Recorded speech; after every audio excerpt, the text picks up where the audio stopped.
Madre mía del amor hermoso de mi corazón, Virgen Santísima de todos los dragones, este puede ser, sin lugar a dudas, uno de los mejores episodios que hemos tenido en el universo de Juego de Tronos en general y sin dudas el mejor episodio de toda esta precuela. Después de ver el final de la tercera temporada de House of the Dragon tenemos que hablar de lo siguiente, para eso estás viendo este vídeo. ¿Qué significa el tapiz que ha bordado Eilina? ¿Por qué Rhaenyra cierra la ventana de esa forma? ¿Por qué hace caso omiso de lo que el tapiz indica? ¿Qué consecuencias tendrá la batalla de Ladera? Porque Alicent ha visto unas mariposas azules revoloteando a su alrededor. ¿Qué hará Mysaria en Desembarco del Rey? ¿Qué significa la muerte del Septón para el reino? ¿Aline acabará rompiéndose por sus actos? ¿Cuándo podremos ver la nueva temporada? Hablemos de todo eso y mucho más en este vídeo análisis del final de la tercera temporada de La Casa del Dragón.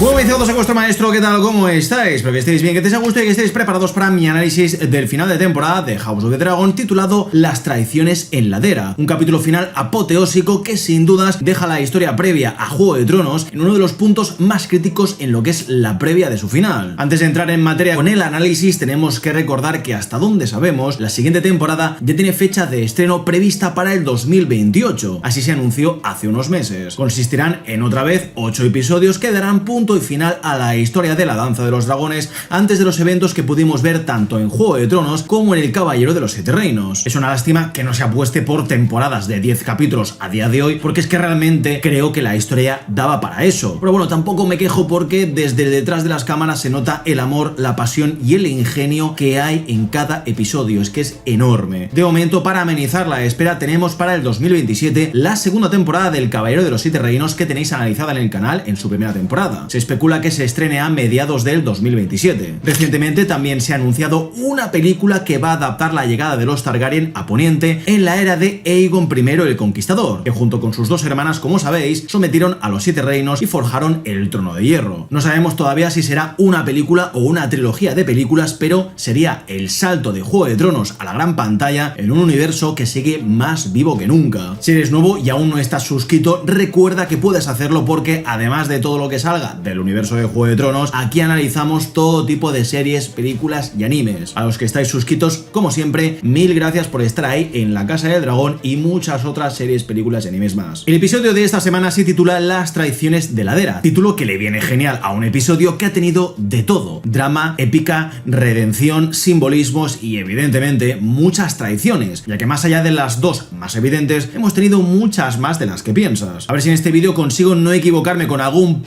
nombre de la serie, porque de verdad, a veces yo sin querer cambio apellidos y líneas sanguíneas sin querer, ¿vale? O sea, no lo hago expresamente. En este capítulo hemos tenido nuevos añadidos al opening, concretamente en esos soldados Mutton que Aegon calcinó al final del pasado episodio. Algo que me ha encantado de la intro es que veamos cómo el efecto del quemado avanza a través de la figura de Aegon para demostrarnos que ha resurgido de sus cenizas como el ave fénix, siendo el mismo cabronazo de siempre y con el espíritu completamente renovado. Tras lo que ocurrió en Reposo del Grajo, su valor y su fuerza interior se han visto mermadas por Aemon y las quemaduras, y precisamente ha sido en el mismo lugar donde ha podido enterrar a su viejo yo para renacer más fuerte y decidido. Eso es algo que vemos casi al final de la intro, cuando Aegon se nos muestra como una figura mesiánica casi divina que extiende los fuegos de su ira y venganza por todo el reino, tal y como vemos después avanzando hacia ese dragón negro Targaryen que ya os expliqué en mi primer vídeo qué es lo que significaba. Lo que ha quedado claro en este episodio es que el reinado de Rhaenyra, tal y como venimos explicando durante todas estas semanas, está llegando a su fin, independientemente de lo que llegue a esforzarse para evitarlo.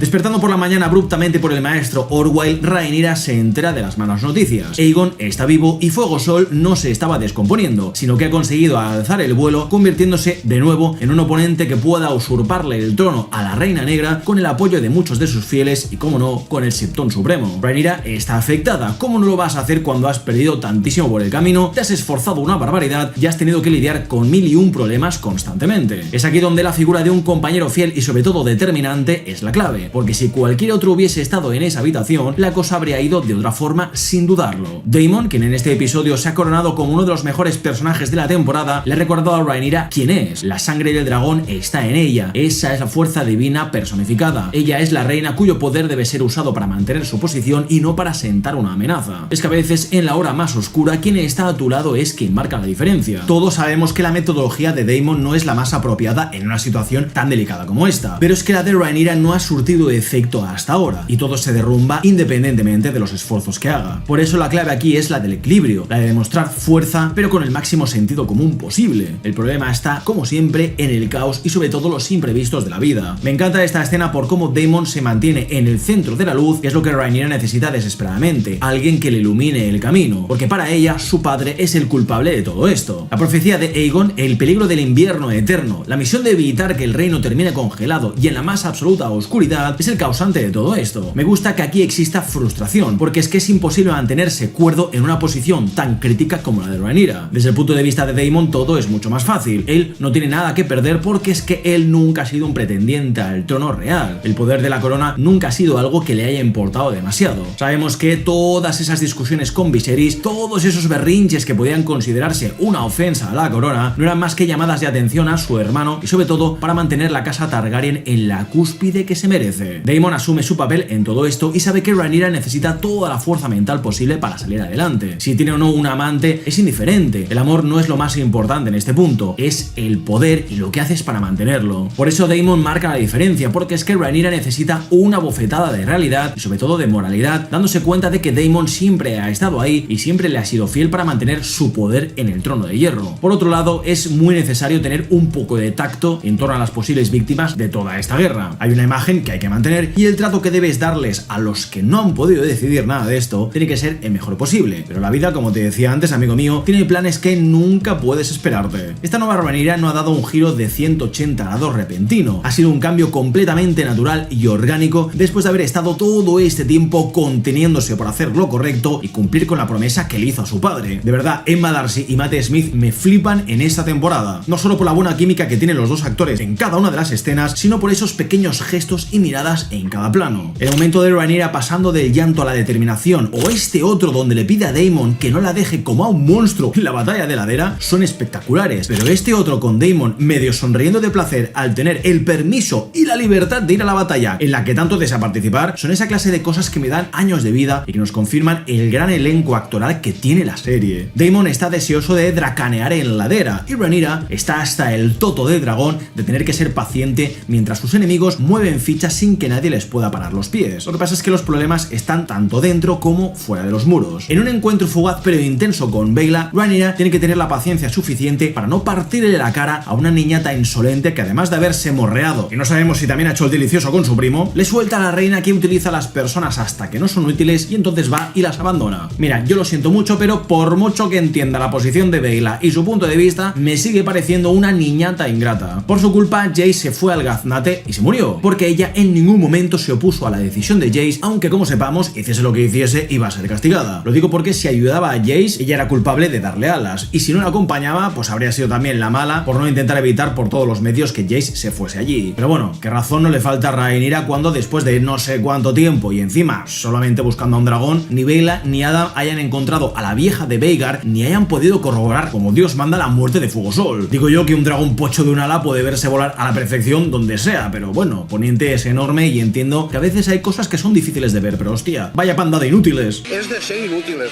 Esta escena me ha gustado por cómo Rhaenyra empieza a calentarse y a ir más allá. Como sabemos, le tiene bastante rencor a la que iba a ser su nuera por todo lo que pasó con Jace. Y por mucho que Baela apele al abandono de Rhaena, estamos en las mismas. Rhaena fue tan culpable como Baela de todo lo que pasó. Así que el hecho de que no hayamos visto a Rhaena en este episodio, oye, a mí pues no me genera ninguna queja. Tampoco habría sumado absolutamente nada en el personaje. Sí que es cierto que habría estado bien que hubiese gestionado algo sobre su destino o lo que tendría que hacer en la corte para redimirse, pero al final, como hemos visto, todos han acabado siendo prisioneros de sus actos y sus decisiones. ¿Es posible que Baela en algún momento haga clic y diga, pues bueno, yo me voy de aquí? Esto conecta con lo que le pasa a Elina, quien como vemos sigue sin comer y obliga a Rhaenyra a que le den por la fuerza todo lo que no se ha comido en estos días. Parece ser que Elina intuye que en su vientre lleva un niño, lo que como sabemos se va a convertir en un gran problema para Rhaenyra en el futuro, ya que estamos en una sociedad patriarcal y la salchicha con dos huevos pesa más que la concha concha de la dragona. Malas decisiones más por las consecuencias que por la decisión en sí, Rhaenyra despide a Mysaria de sus funciones y la echa de la capital. ¿Por qué la reina ha prescindido de los servicios del Gusano Blanco, que sabemos es la consejera de los rumores? Esa persona que conectaba con el pueblo y con sus problemas. Pues porque ahora tenemos a Rhaenyra la cruel al mando, una reina que no tiene piedad alguna con aquellos que no le sirven a sus propósitos y sobre todo que no han ayudado en nada durante su reinado. ¿Qué pasará con el resto del consejo? Está por ver, pero queda claro, al menos desde mi punto de vista, que Rhaenyra ha despedido a Mysaria porque su metodología no ha llevado a ningún sitio. Por mucho que Rhaenyra haya escuchado al pueblo y sus penurias, no tiene los medios suficientes ni tampoco la paciencia para solucionarlos, ya que lo importante aquí es y será siempre el trono de hierro. Esto lo digo porque hasta que los pretendientes al trono no estén muertos, Rhaenyra no podrá dormir tranquila ni podrá centrarse en lo que realmente necesita la gente. ¿Qué más da que el pueblo pase hambre si el largo invierno cae sobre todos nosotros y quien se siente en el trono de hierro no es el elegido para salvarnos de la hecatombe? El problema de esta decisión van a ser las graves consecuencias que tendremos, porque es que Mysaria siempre ha sido aquello que ha conectado la corte al pueblo, ya que hemos visto claramente que ella era la voz de esas personas más necesitadas. Si Rhaenyra, por mucho que se proclame reina y elegida de la profecía, pierde el apoyo de sus súbditos, nada de esto tendrá sentido. De ahí que su reinado encuentre su fin en algún momento, porque la profecía es al mismo tiempo una bendición y una maldición. Por un lado sabemos que hay un peligro al que enfrentarnos y en el que tenemos que unirnos, pero por otro nos aleja del verdadero objetivo que representa la corona. Con Mysaria tenemos una de las tradiciones del episodio más allá de la Dela. Lo curioso de esto es que cuando Ylena debe volver a la corte después de que el tiempo que puede permanecer en los jardines haya terminado, se encuentra con el carromato y el caballo blanco de sus visiones. Ese caballo era el que llevaría a Mysaria a su destino, y sin dudas esto plantea algo interesante, como es lo siguiente: ¿se van a cumplir todas las visiones que ha tenido Ylena? ¿El Dracarys que soltó en Pozo Dragón conecta con lo que ha hecho Rhaenyra en el septo? ¿Quemar a todos aquellos fieles que le podían quedar? Cuando Rhaenyra le pregunta de forma retórica a su medio hermana que si la cree un monstruo por lo que podías hacerle a ella y al bebé, Ylena le contesta que Viserys odiaría a Rhaenyra por lo que está haciendo. Lo dudo porque sería su favorita, pero ya me entiendes. ¿En qué momento un miembro de la familia encierra a otro en contra de su voluntad? Bueno, pues tanto dentro como fuera de la pantalla ocurre más de lo que creemos. El punto de todo esto es la preocupación de Rhaenyra, que es pura fachada. Igual que la propia Ylena dice, Rhaenyra está fingiendo y no se equivoca. A la reina le importa un carajo lo que Ylena piense de los insectos o lo que le pueda contar en algún momento. Para ella, como bien dice Mysaria, no es más que un trofeo, un rehén que mantener bajo llave para evitar que sea una amenaza en el futuro y sobre todo un pretendiente al que otros quieran seguir. Ese escarabajo pelotero tan hermoso que solamente aparece en verano para aprovecharse de la mierda ajena y alimentarse así para seguir con su ciclo vital, desde mi punto de vista, es una forma de referirse a los reyes que han pasado por el trono de hierro. Fíjate cómo el escarabajo es descrito por Ylena como un bicho de varios colores que podrían representar perfectamente las diferentes casas de Poniente. Al final los colores dan lo mismo, porque siempre hay que aprovecharse de los demás para llegar hasta el objetivo final, que es mantener el trono de hierro y su poder. Que ya hemos visto a Ylena ser alimentada por la fuerza, para mí es una de esas imágenes que duelen y mucho, porque para mí sigue siendo uno de los personajes con los que es fácil empatizar y encariñarte a pesar de que sea del bando que no te guste. Fia Saban le ha dado a Ylena ese espíritu tan entrañable a un personaje completamente apagado por el resto y encerrado en contra de su voluntad. Por eso al final acaba suicidándose por una ventana que a los fans de Juego de Tronos les tiene que resultar familiar. Como siempre, no voy a hacer spoilers del libro, sino más bien de aquello que se ha adaptado. Por favor, no hagas lo mismo en comentarios. Como a lo largo de los años me han comentado que esta serie hay mucha gente que la ve sin haber visto Juego de Tronos, pues tampoco voy a decir nada de la serie principal. Eso que lo hagan otros canales. Esto ocurre de la misma forma que en Fuego y Sangre, pero con algunos cambios. Ylena se lanzó al vacío, muriendo atravesada por las picas de hierro que había en el foso bajo la Fortaleza Roja. Según el libro, tenía 21 años cuando esto ocurrió, y lo hizo después de enterarse de que su hijo, Maelor, el que aún no ha nacido, había muerto aplastado por una turba de gente que por una recompensa de Rhaenyra buscaban a los usurpadores como Aegon, Jaehaera, Maelor, Larys y muchos otros. Este para mí es uno de los cambios que funciona a la perfección, porque al final matar a un niño sabemos que no supone un problema, y más cuando hemos visto a Rodri cargarse a uno en la muralla de la Dela. El tema aquí está en cómo lo haces. Ver a Ylena lanzarse al vacío estando embarazada para mí es mucho peor de lo que sabemos por el libro, porque la muerte tiene un dramatismo y una tragedia más grande de lo que crees. Al saber que Ylena prefería que su bebé muriese con ella a convertirse en un prisionero durante toda su vida, creo que es más dramático que no saber cómo ha muerto y bien lejos de ella. Al final, las muertes tanto en la serie como en el libro han sido por mano de Rhaenyra. Aquí la ha encerrado y en el libro su hijo hijo ha muerto por orden de la reina y la búsqueda que ha hecho contra todos. Así que creo que tampoco es un cambio muy grave. Lo que es exceso de cine es esa oruguita que tenía a Elina en esa jaulita de mimbre en el episodio 5 de esta temporada y que tiene un simbolismo precioso con esas mariposas azules que Alicent ve al final del capítulo. Esas mariposas son azules como el destino de Elina cuando ésta se lanza. Un simbolismo donde nos muestran que nuestra princesa ha encontrado en la muerte la libertad. Creo desde el fondo de mi ser que Alicent sabe lo que ha ocurrido. Esto para ella es una especie de señal que la lleva a pensar seguramente que su hija ya no está, a sentir como una especie de estremecimiento que le indica que algo horrible acaba de pasar. Rhaenyra, en cambio, como vemos, ni se alegra ni se entristece. Ataviada con su armadura de guerra, blindándose ante cualquier peligro y sobre todo ante su pueblo, entendemos que esto no simboliza la fuerza que ella cree, sino la distancia con el pueblo que, como te decía antes, cada vez es más y más grande. ¿Por qué la reina vestiría una armadura cuando no hay ningún tipo de problema a priori? Pues porque si Aegon sigue vivo y encima en desembarco del rey no tenemos suficientes soldados para protegerla, las placas de metal y la cota de malla tendrán que hacerlo. Su doncella la ha avisado de lo que ha ocurrido y Rhaenyra observa detenidamente el tapiz de Elina que ha bordado durante todas estas semanas. En ese tapiz tenemos un vistazo a Elina cayendo al foso, representando de alguna forma su propia muerte, una que ya tenía planeada desde hace tiempo y que seguramente había visto en una de sus visiones. Además, por detrás de las cámaras vemos que hay más momentos como por ejemplo la muerte de Jaehaerys y todos esos bichitos y fauna y criaturas que tanto le gustan. Aún así, previa a la caída tenemos un vistazo a Rhaenyra en el trono de hierro completamente ensangrentada y con hilos rojos discurriendo por todo su cuerpo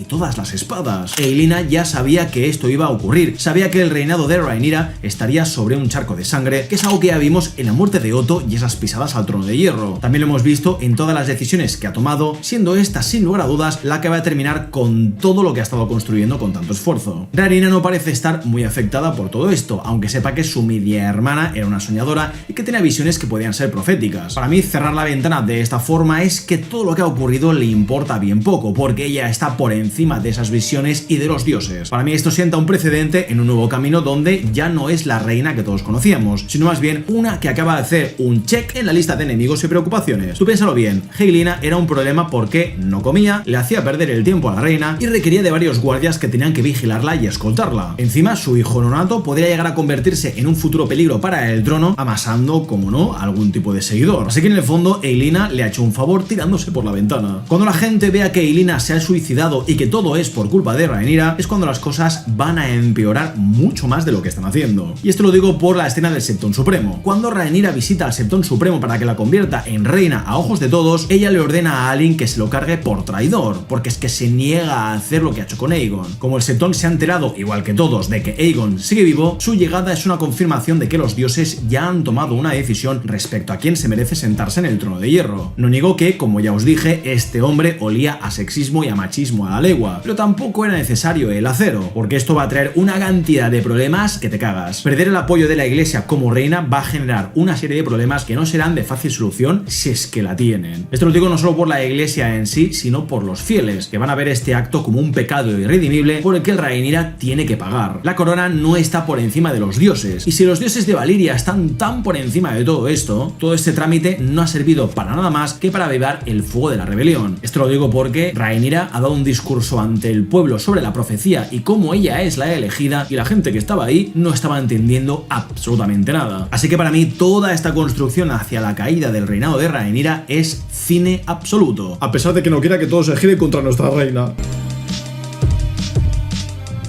Por otro lado, tenemos una situación en ladera tremenda. Hacía mucho que no veíamos un asedio de estas características con la logística, los efectos y los especialistas que ello conlleva. Y todo esto a plena luz del día, que no es algo fácil de representar cuando sabemos que de noche todo se disimula mucho mejor. Y esto lo digo por las pantallas azules y sobre todo por los efectos especiales. Aquí se ha optado como siempre por el máximo número de efectos prácticos posibles, como por ejemplo las explosiones, los Dracarys y los asedios. Por ejemplo, cuando Caraxes ha reventado la puerta principal, todo eso era real. A ver, el dragón no, hombre, ojalá, pero sí lo de reventar una puerta de más de 4 metros de altura. Es que no hay nada que un lanzallamas gigante no pueda solucionar. En ladera, si te fijas, han hecho todo lo posible para evitar que los ejércitos de los ríos y del norte irrumpan en la ciudad. Han utilizado niños en las murallas y en cualquier zona vulnerable a ataques. La estrategia no es usarlos de carne de cañón, es dejar al enemigo como a un monstruo, porque tú, como tienes tan pocas defensas para contrarrestarles, has tenido que llamar a mujeres y a niños a las armas. ¿Y sabes quién no habría hecho nada de esto? NordVPN, porque tiene los recursos suficientes como para que tu ordenador esté defendido por un auténtico dragón Targaryen y no un sucio Hightower. NordVPN es un servicio que puedes compartir con hasta 10 dispositivos de forma simultánea y que además de protegerte, te permitirán ver el contenido que quieras en cualquier plataforma. Mis panas latinos han podido ver From desde sus cuentas de HBO Max sin ningún tipo de problema y el día del estreno. Gracias a NordVPN yo he visto muchas series y películas de forma legal y sin preocuparme de esas webs maliciosas que básicamente te rastrean y meten malware en tu dispositivo. Y esto lo digo tanto en el ordenador como en el móvil. Lo harían tal que así.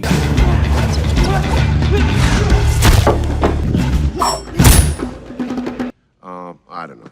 I do this.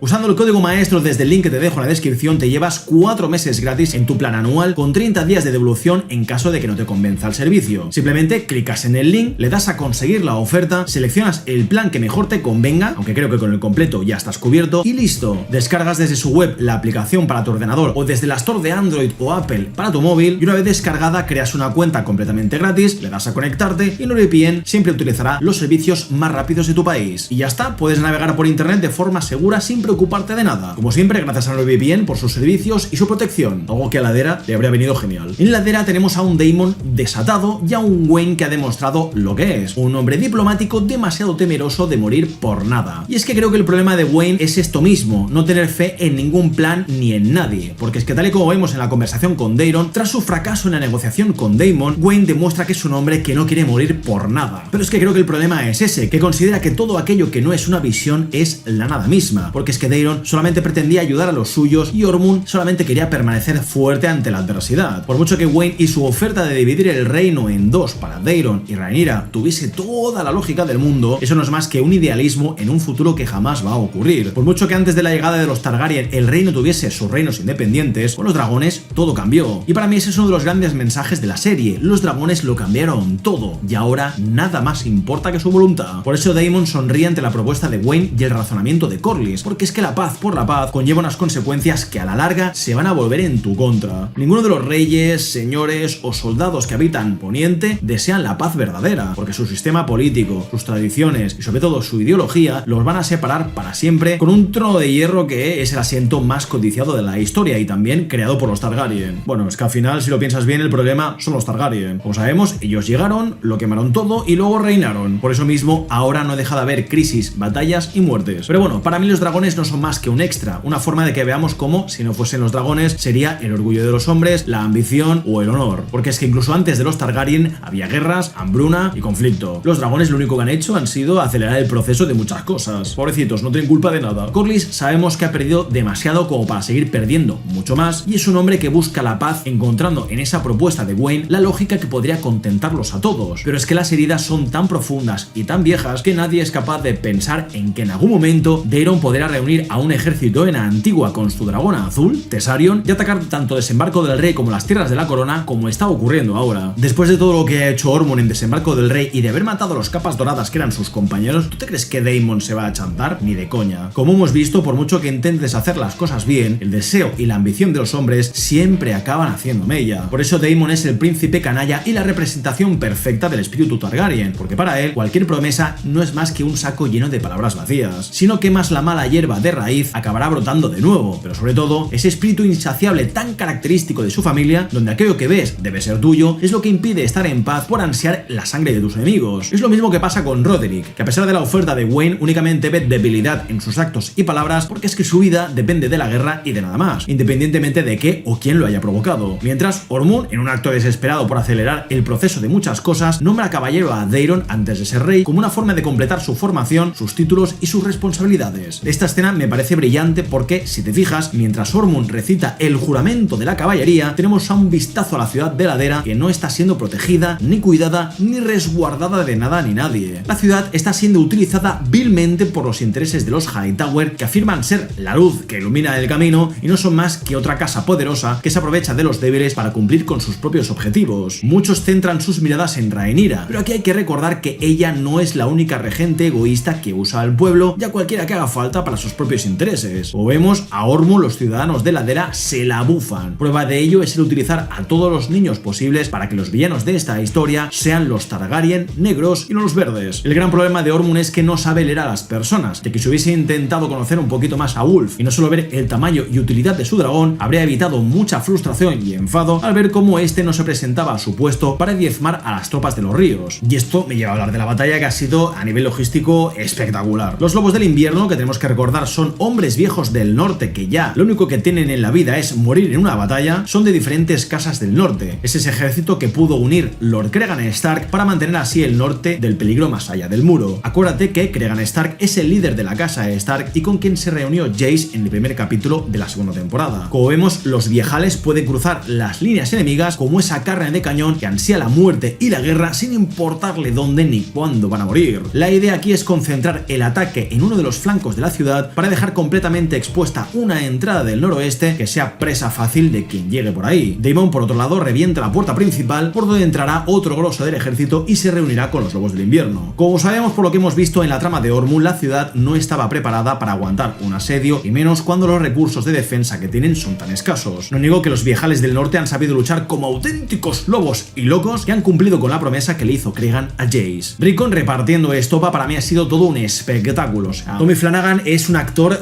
espectacular. El momento donde ha reventado la cara a ese niño ha confirmado el refrán que todos conocemos: en el amor y en la guerra todo vale, chaval. Es que vamos a ver, niño, ¿qué esperabas con ese golpe en la pierna? Lo mismo ocurre con los niños que los hombres de Ormund sueltan en la entrada principal. Muchos corren por su vida como es normal y otros hacen caso omiso de los gritos de Daemon que les ordenaba que se apartasen. Que no se diga que Daemon no hizo lo que pudo para que los niños se fueran, pero sí que es cierto que podría haberse esperado a ver qué hacían en vez de lanzarles un Dracarys en toda la cara. No niego que también en este momento hay 1001 factores a tener en cuenta, como por ejemplo que los Hightower estaban atacando a Daemon y que este tampoco tenía mucho más tiempo que perder porque si no le acabarían matando. Vamos, que en este momento era él o los niños, pero como sabemos la historia contará algo muy diferente y todos sabemos lo que es. Cuando acabes el vídeo lo vas a entender. Uno de los momentos más esperados para mí era el de la muerte de Ormund y sinceramente creo que ha sido toda una delicia el cómo lo ha hecho Roderick. Clavarle una daga por el culo diciéndole que así es como lo hacen en el norte, después de perseguirle incansablemente y de reventarle los dientes, ha sido increíble, pero no tan increíble como perder el brazo, salpicarle a Ormund en la cara, obligarle a vomitar y que Roderick le reviente los dientes como es debido. Como se describe en el libro, Roderick perdió el brazo antes de cargarse a Ormund y a su primo, que no es Wayne, es otro. Aún así, para mí lo más increíble ha sido ver cómo Ulf ha sido quien se ha cargado a Ormund. Lo ha quemado por completo con una daga metida por el culo, con un Roderick que le sonríe a la muerte porque ha cumplido con su deber. Vamos, para mí, top momentos de la serie en general, sin dudas. Esto lo digo porque para mí es poesía pura que Ormund haya sido rematado por un dragón después de menospreciar a los dragones y a los Targaryens, llamándoles salvajes y bueno, cosas peores. Para mí ha sido un final a la altura del personaje, asqueroso y ruin. Y esto te lo digo porque en el libro ni se describe su muerte ni cómo fue realmente, simplemente que murió a manos de Roderick y ya está, punto pelota, se finí. Lo digo por aquellos abanderados a la fidelidad del libro que me van a comentar, pues hostia, vaya mierda de adaptación. Chico, escúchame, de cualquier otro libro te diría que, pues ok, tienes razón, habría hasta un punto de debate, pero coño, la serie está rellenando muchos, pero muchísimos huecos interpretables y extremadamente poco descritos en el libro. Es que es un libro que ya no sé cuántas veces lo he explicado en los vídeos, tiene 3 cronistas diferentes, con 3 versiones diferentes de los hechos, que no se ponen a veces ni de acuerdo, o sea, ahí está la gracia. Es un libro que te cuenta una historia en base a varias perspectivas, y la serie es otra. Aunque falten algunos personajes mencionados en el libro, yo sigo pensando que es mejor de esta forma, para no llenar la serie con demasiados personajes, de los cuales la audiencia no podrá encariñarse con ninguno y van a pasar muy desapercibidos. Sí que es verdad que estaría bien presentar de una maldita vez y de forma oficial a Alicent Blackwood, la que se cargó a Criston Cole hace un par de capítulos, pero bueno, yo imagino que esto será en la 4ª temporada o quizás nunca, pero bueno, ya ha dejado clara su actitud. Salvar inocentes es muy aburrido para ella. A ver qué hacen con su personaje en la 4ª temporada, si es que la vemos. Aquí sí hemos visto muy de pasada esa Ser Garibald Grey, el hombre que realmente le soltó a Criston Cole la frase de que iba a construir un septo con sus huesos, pero como te digo, tampoco es tan importante. Aunque Daemon nunca estuviese en Ladera, creo que es un buen añadido para el episodio, dándole más peso al personaje de Daemon y no dejándole por ahí dando vueltas como un estúpido igual que pasó en la 2ª temporada. Para mí, de esta forma cierra el círculo con los ejércitos de los ríos que él mismo reclutó en la 2ª temporada. Lo que sí que no me esperaba es que Daemon luchase contra Jon Roxton, el hombre que ya te expliqué en esta temporada, tiene una espada de acero valirio llamada la Hacedora de Huérfanos. Para mí este ha sido un combate impresionante que ha alternado choques de espadas de acero valirio con un cuerpo a cuerpo que solamente un combate así de sucio puede tener. Creo que estos momentos para mí han sido muy intensos y y muy críticos. De verdad, pensaba que Daemon acabaría como Aemon, con un ojo fuera y una joya incrustada en la cuenca. Pero bueno, por suerte no ha sido así. Por gracia de los dioses, Daemon ha conseguido sobrevivir porque unos escombros que el traidor de Ulf ha reventado sobre sus cabezas los ha separado para que cada uno encuentre su camino. Tal y como se describe en el libro, la ladera quedó reducida a brasas y cenizas, de que muchas personas ardieron y muchas otras murieron asesinadas o aplastadas por los escombros. Y creo que el nivel cinematográfico de la batalla ha estado a la altura, ya que hemos tenido de todo: andanadas de flechas, asedios con ariete, escaleras, aceite hirviendo, fosas de fuego, dracaris por doquier, catapultas de piedras y,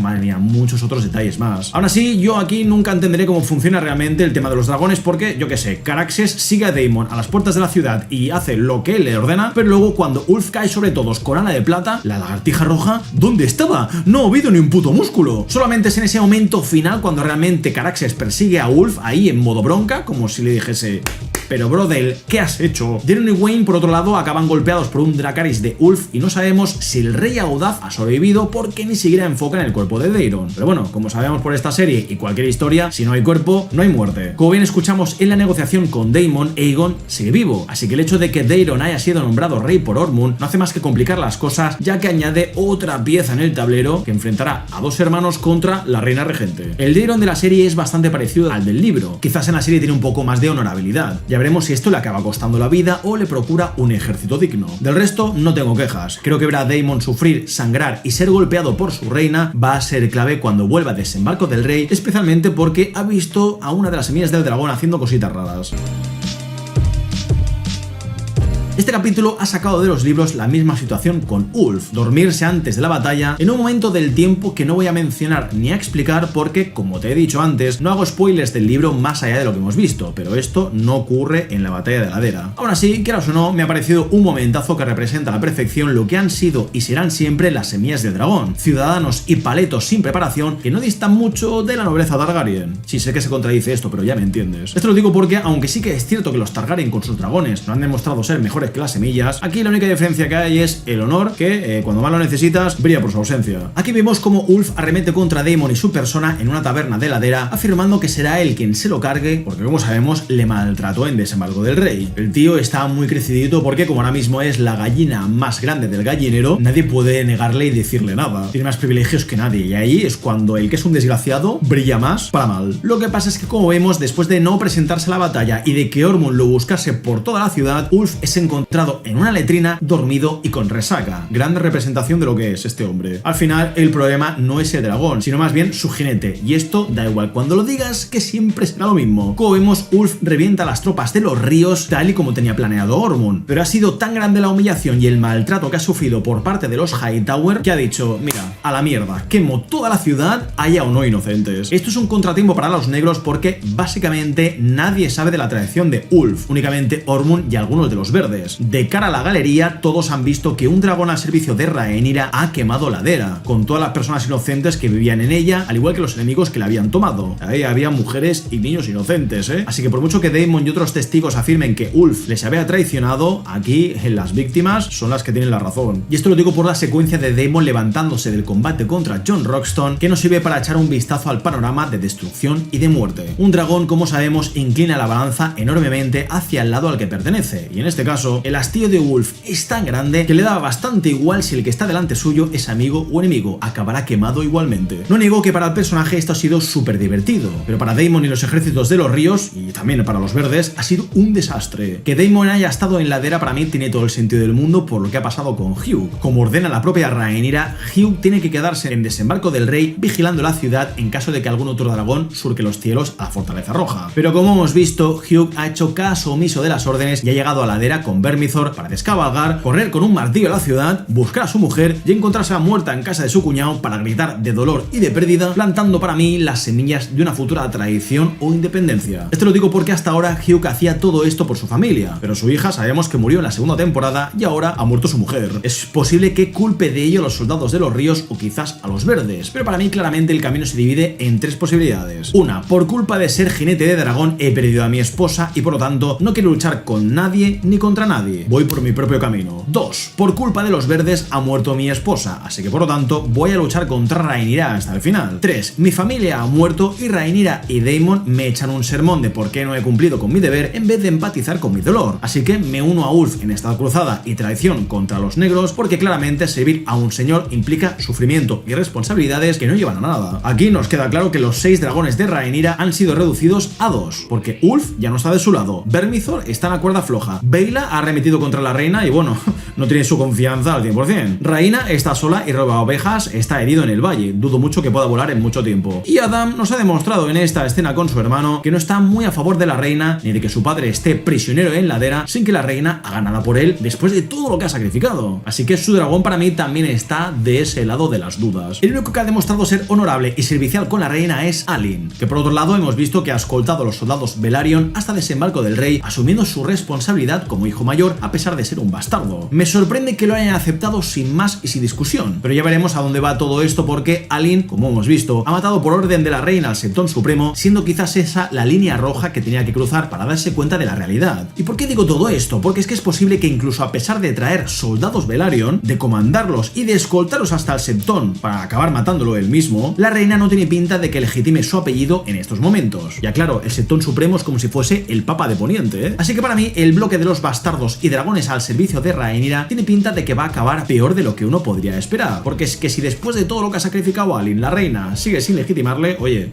aquí te quedas. Aún es pronto, pero únicamente te puedo decir que todo lo que hemos visto es muy diferente al libro y tiene muchos cambios. A mí todo esto me parece igual de interesante y en algunos casos hasta más, porque es que al final el libro narra eventos con alguna conversación y diferentes perspectivas. Para mí la serie no está haciendo un mal trabajo en ese sentido, ¿qué quieres que te diga? De verdad, dejar de mirar TikToks explicativos o resúmenes en YouTube de lo que ocurre en el libro. Lo cogéis y os lo leéis vosotros, porque madre mía, hay muchos eventos que son 2 líneas y ya está.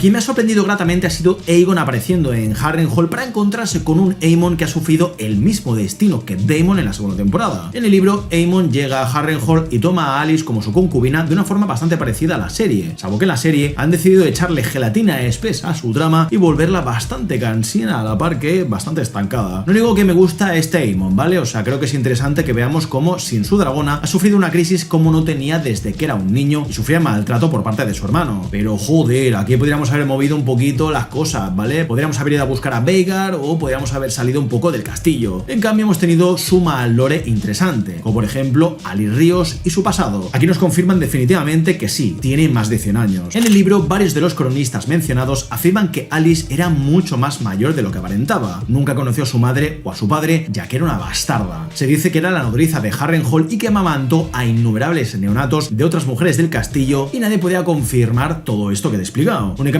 se decía que tenía unos 40 años como mínimo, a pesar de aparentar muchos menos. De ahí esa leyenda de que era una bruja que usaba pócimas y que se acostaba con demonios para obtener conocimiento. Ya sabes cómo trataban a las brujas en cualquier era medieval o fantasiosa. Como ella misma dice, su hijo, aquí en la serie, era un bastardo de Lord Harren el Negro, quien aparece en el opening de la serie y que sobrevivió a las quemaduras de Balerion el Terror Negro, que sabemos fundió y reventó el castillo donde están ahora. Por salvar a su hijo, Alice trató con seres de los bosques a un precio altísimo, como era el de estar maldita y aparentemente ser inmortal. Sin poder salvar a su hijo y quedando maldita y sola, Alice quiere darle a entender a Aemon que él no es el único ser maldito en la vida, ni el único que está solo. Esto para mí está bien porque conecta a ambos personajes, llevándonos a entender que si uno de los dos acaba muerto, o incluso los dos, el drama y la tragedia están servidos. Aún así, para mí lo mejor del capítulo ha sido la aparición de Aegon, que creo que hablo en nombre de todos cuando digo que parecía una visión de Harrenhal y no algo real. Esto no ocurre en los libros, pero creo que ha sido fantástico por cómo conecta a ambos hermanos de una forma que echaba bastante de menos. Aemon no tiene dragón, ya que según Alice, Vhagar la ha abandonado, y no sé si creérmelo esto. Por lo tanto, Aemon ha vuelto a ser un niño vulnerable a merced del maltrato de su hermano. Pero es que aquí algo ha cambiado, porque es que Aemon ya no tiene miedo, al contrario, acepta su destino, sus errores y todo el dolor que ha causado. ¿Es mejor esto que un tirano sin sentimientos, un semental y un conquistador? Pues depende del punto de vista, pero para mí esto le añade más capas a un personaje bastante desquiciado demasiado si tenemos en cuenta que fue Aemon quien se cargó a Rhaenys y también a Lucerys. Al ver la predisposición de su hermano a redimirse y también afirmando que Alis es su prometida, Aegon decide utilizar todo esto a su favor. Quizás si Rhaenyra muere y él puede volver al trono de hierro, considerará perdonar a Aemon las quemaduras y el sufrimiento que le ha causado. De momento tendrá que pagar el precio de la redención en un vínculo que jamás se podrá arreglar, pero por lo menos se intentará hacer honor a su apellido. Esto es curioso porque los negros siempre han estado en desventaja ante muchas cosas a pesar de tener el favor de Viserys. Los verdes, en cambio, a pesar de su egoísmo, divisiones internas y locura febril, han conseguido unirse para ir contra Rhaenyra en su momento más bajo. De momento no sabemos nada de Larys Strong, pero es mejor que no se presente en Desembarco del Rey si no quiere que Aegon se lo cargue. Bueno, quizás lo utiliza a su favor, vete tú a saber. Tyrion Lannister, por otro lado, para mí, claramente ha ido a Roca Casterly para aprovisionarse y de paso conseguirle a Aegon recursos y quizás un pequeño ejército. La historia nos ha demostrado que el número no es lo que te da ventaja en una guerra, sino más bien la estrategia, la sangre fría y el saber actuar cuando toca. En este episodio hemos tenido paralelismos que me encantan, como es el de Rhaenyra y Aegon, porque si te fijas, ambos quieren verse muertos con la cabeza del otro en una pica, convirtiendo cualquier cena de Navidad en familia en una fiesta para niños. Y nada, gente, hasta aquí mi análisis del episodio final de la tercera temporada de La Casa del Dragón. Si te ha gustado el vídeo, ¿qué puedes hacer? Pues dejarte un buen like, que nunca está de más. Y si no, pues oye, Dracarys, lo echas a los leones y que no pasa absolutamente nada. O sea, al final, cada uno es libre de decir lo que quiera. Otra cosa es que valga o no la pena. Muchísimas gracias a mis padres y miembros de YouTube por su apoyo incondicional. Links en la descripción por si quieres un mecenas que apoye fuertemente el canal todos los meses. Y aquí me despido, gente. Un beso enorme, cuídate mucho, nos vemos, como no, en el siguiente vídeo de cine, series y animes. Y también, pues no sé, en cositas de La Casa del Dragón y Juego de Tronos. Gracias por haberme acompañado estas 8 semanas de contenido y, como siempre, nos vemos en el siguiente.